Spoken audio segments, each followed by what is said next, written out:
Hi guys! What's up? Good day sa inyo lahat. Today's video, syempre, kusinero / tatay tayo ngayon dahil holiday, walang pasok. So, napinita. Ito na. Let's go! Geng, geng! Today's video, syempre, nagluto tayo ng masarap na ulam. Tayo ang nagluto. Dahil wala tayong pasok. Si nanay may pasok. Ating ulam ay, yan o, igado! Alamang iko! Kita nyo naman o.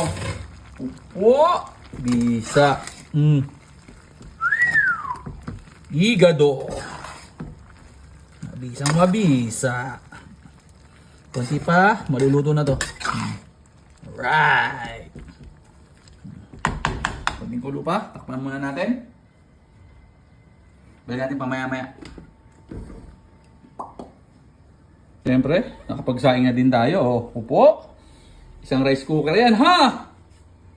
Mapapasabok na naman ang kain natin ito. May pandan pa kanin natin, pinasarap pa. Inam lang. Tignan na natin ang ating nilulutong igado.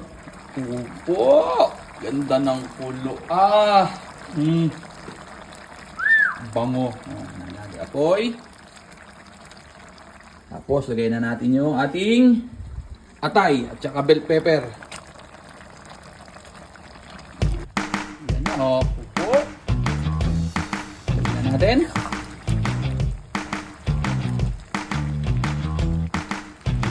Yan, halo na. Siyempre, lagi natin huli lalagay yung atay para di siya tumigas. Very good. Bango.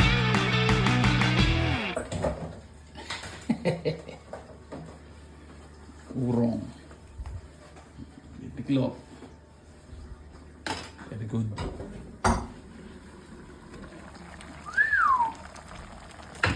Lagyan natin dito. Siyempre, titikman na natin to.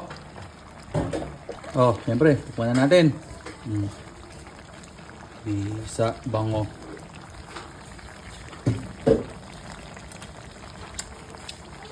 Nako, tama. Very good. Hop. Ang gulay, malambot na rin. Bye, dito na.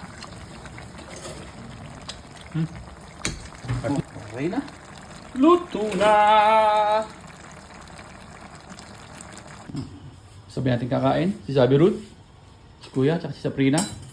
Nagkakain na. Ay, kakain na ng lunch. Napsa.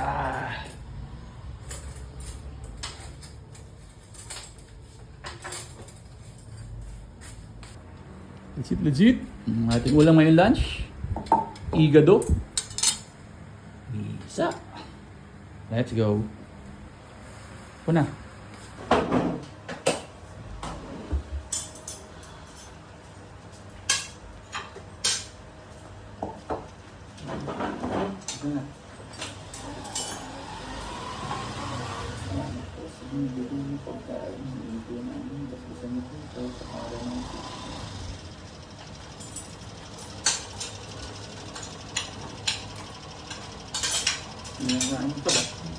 Lagi mo pala sobrahan ng konti tubig ha. Oh, sobra init. Oh, gusto na kumain, busog na. So paano? Hanggang dito na lang. Yun lang, maraming salamat sa panonood. Geng, geng. Geng, geng. Oh, sobra init.